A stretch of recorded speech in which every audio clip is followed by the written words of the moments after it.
এবার বাংলাতেও ওপারের কায়দায় হিন্দুদের ওপরে হামলা ভিডিও পোস্ট করে এমনই বিস্ফোরক অভিযোগ করেছেন বিরোধী দলনেতা শুভেন্দু অধিকারী।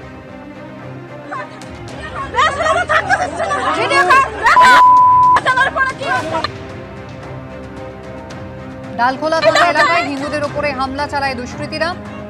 শিশু থেকে বৃদ্ধা প্রসূতি কেউ রেহাই পাননি। হিন্দু পরিবারের ওপর হামলা চালিয়েছে দুষ্কৃতীরা। মমতা বন্দ্যোপাধ্যায়ের আমলে ভোট ব্যাংকের মাসুল গুনতে হচ্ছে বাংলার হিন্দুদের। দোষীদের বিরুদ্ধে কড়া ব্যবস্থা নেন ডিজিপি। কড়া ব্যবস্থা নিন ডিজিপি। ঘটনাস্থলে যাওয়া উচিত জাতীয় মানবাধিকার এবং মহিলা কমিশনের এক্স হ্যান্ডেলে পোস্ট বিরোধী দলনেতা শুভেন্দু অধিকারী।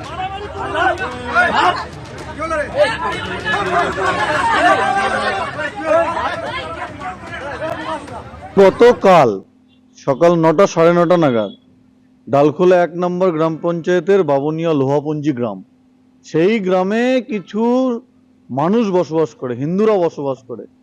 আর সেই হিন্দুদের জমি দখল করার জন্য সেইখানকার প্রধান, পঞ্চায়েত প্রধান, তৃণমূলের পঞ্চায়েত প্রধান, তার উস্কানিতে, তার নেতৃত্বে মোহাম্মদ মিনাজ, মোহাম্মদ আবিদ, নামগুলো শুনুন আপনারা, মোহাম্মদ মিনাজ, মোহাম্মদ আবিদ এবং সেই পঞ্চায়েত প্রধান, তিনিও এই ধরনের নামের অধিকারী, তারা মিলে সেই বৃদ্ধ তার আর অন্তঃসত্ত্বা পুত্রবধূ, নাবালক নাবালিকা, তাদের উপরে আক্রমণ করে অতর্কিতে নয়, প্রি প্ল্যান কয়েকশো মুসলিম তারা সেখানে একত্রিত হয়ে লোহার রড, লাঠি, সোটা এগুলো নিয়ে সেই বাড়িতে আক্রমণ করে কিনা তাদেরকে সেখানে থাকতে দেবে না। বিরোধী দলনেতা যাই টুইট করে থাকুন, কোনো একটা ঘটনার কোনো একটা বিচ্ছিন্ন অংশ বা কয়েকটা সেকেন্ড এগুলো দিয়ে কিছু বোঝানো যায় না। সবচেয়ে বড় কথা, এনাদের আবার এই যারা এইসব রটান, তাদের অভ্যাস আছে অন্য রাজ্যের ছবি, অন্য এমনকি সিনেমা থেকেও ছবি,